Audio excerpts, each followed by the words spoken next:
Okay, so there's this new game around town called Diabotical, and it's arena-based FPS, Quake style, no classes, just pick up gun and shoot kind of thing, where you play as giant ball robots shooting other giant ball robots. And I subscribed to a newsletter or something to see if I could get a beta key, and against all odds I got a beta key, even though arena-based FPSs aren't really my jam. I'm more of the class-based variety.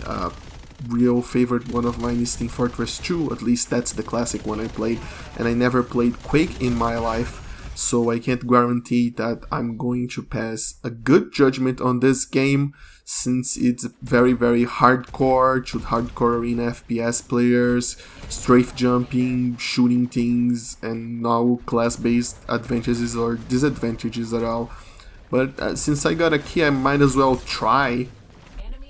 Sorry to any fans of arena FPSs who wanted a key and didn't get that. I'm sorry, but I'm gonna try. I'm gonna try here to compensate for that. Now, the first thing to keep in mind is that this game is on beta, and I'm showing beta footage, which means, as always, that there might be bugs or there might be weird looking things that aren't going to be in the final game, of course, and you should keep that in mind. And the second thing is that this beta and the full game that will be free to play will be available only on the Satan's Hell House, aka the Epic Game Store, which is something to keep in mind if you want to avoid that place at all costs. Okay, so let's get right into the main game. In Diabotical, you play as a ball. Everyone plays as a robot ball, and you can customize it by adding stickers to any position on the ball, which I think is a really, really creative way of allowing for customization, for a deep level customization, considering everyone is basically just a ball anyway. And it can be cute, it can be cool, and if you wanna be an edgy boy and just make funny jokes on your ball, that's just fine. It doesn't always work properly. I can't place some stickers on top of the others for no particular reason, so I can't give my cat face some really cool 3D sunglasses kind of stuff, but I think it's just part of it being a beta, and hopefully it'll get fixed before the game releases.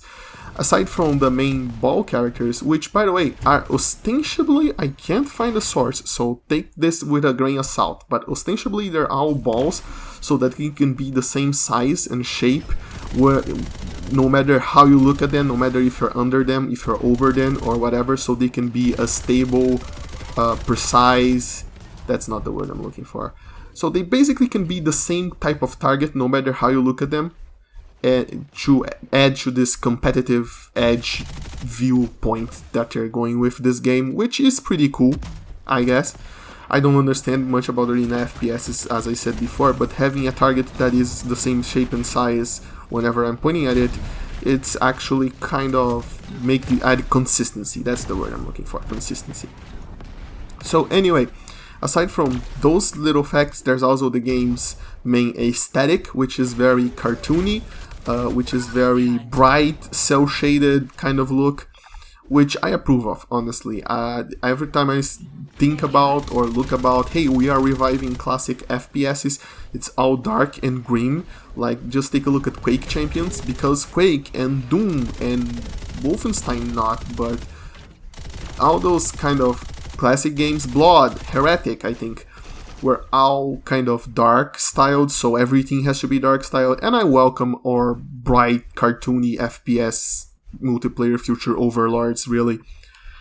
And the guns, it's not just the environment, the guns, the robots themselves are a part of it, but the guns themselves are very distinct and very cartoony, and the environments has this very clear cartoon aesthetic, which I enjoy. But chances are you're not really here, if you're a hardcore player, for the aesthetic so much as for the raw arena gameplay, which has been kind of disfavored, is that even a word nowadays, by the more hero shooters, which is just kind of a fancy name for a more restricted class-based shooter, I think. But let's get back on track. Diabotical is very much not a class-based game.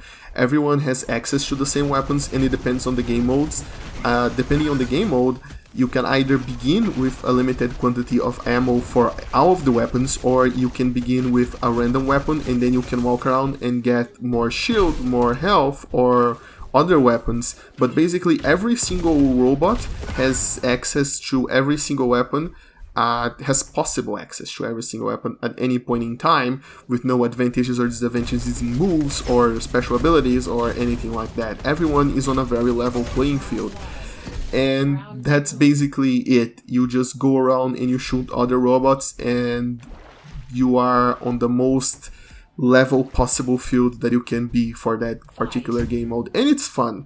It's fun. Honestly, I don't really have much talent for this. As you can probably see on the footage, I'm dying mad, but it's really fun too, and different from the other kind of shooters that are available today. But I can really go in depth, like, is the movement good? Is the movement bad? Shift on this game is interesting. It's a dodge button. You can basically wait a little bit and it will charge the shift button, and then when you press it, you get an instant dodge to move around, because moving around and just keep moving while you shoot, and it's basically, how can I say this? It's the main core of the game is shoot and don't get shot, and finding the right weapon for every situation, since everyone has access to the same weapons on the same level playing field. And you just can't like rely on shields or healers or anything like that. There is a healing grenade, there are grenades in this game, smoke grenades, normal explosive grenades, healing grenades, slow motion grenades, but you can't really rely on that, and there is no automatic regeneration of any kind. You have to pick up health, you have to pick up shield once you lose them. So if you don't place that on your head, you're going to slowly lose all of your health until you die with every single encounter. Not that I lasted that long on most of them. But yeah, it's very... I'm not sure if I should call it old school, since, as I said, I didn't experience old school arena-based FPSs that much. But it very much feels very different, and it feels well executed. I had no problem with hitboxes or any gameplay breaking bugs on the hours that I played this game. And it was fun. It's not really completely my thing, but I appreciated what they did here. As for the game modes, well, my favorite game mode was Wipeout. I never played anything like it before on any other game. Seriously, if you know of any other games, you can blast me on the comments to do this. But it basically works by separating you into teams of 5. It places you into one team of 5 players, and you both go shoot each other, and you have to wipe out the other team completely in order to win the round. And every time you kill someone, it takes longer for them to respawn. So basically, you're slowly fighting this war of attrition until the other team is wiped out, but at the same time you have to coordinate a wipeout. Just randomly killing people and hoping for the best is not going to be enough if one of them escapes long enough for their teammates to respawn, which is, I think, is a really good idea. Other than that, you got Instagib, which I hear through the grapevines that it's a classic. You got Free For All, of course, and a bunch of different varied game modes, and the game doesn't really lock you into certain game modes, nor it locks you into anything really. You can just play whatever you want, which means I think it's kind of the best idea for a game, rather than force the variety. Just place it there and let players play what they want, so the best can rise to the top. You can pick your data center as well as mouse sensitivity and a bunch of other options that are really important for this kind of game. But yeah, you can pick the data center you want to connect to, you can pick the game modes you want to get into quick play, or you can create your own lobby, you can create your own private lobby, you can invite your friends and you can have some fun. All of the options you'd expect from a multiplayer game are here. And that's it. Diabotical, it's fun, it's simple, it's an arena FPS, basically. I didn't honestly see anything that he was doing that really caught my attention and said, oh, that's great, that's very different, that's a hooker, that hooked me up real good to this game. But yeah, it does what it came to do well enough that I think if it can keep a healthy player population and doesn't move into any unsavory directions in the future, will probably be a neat little multiplayer game.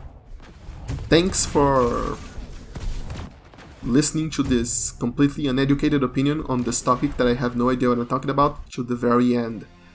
And just subscribe to the main website of the game, I think, if you want to get more keys.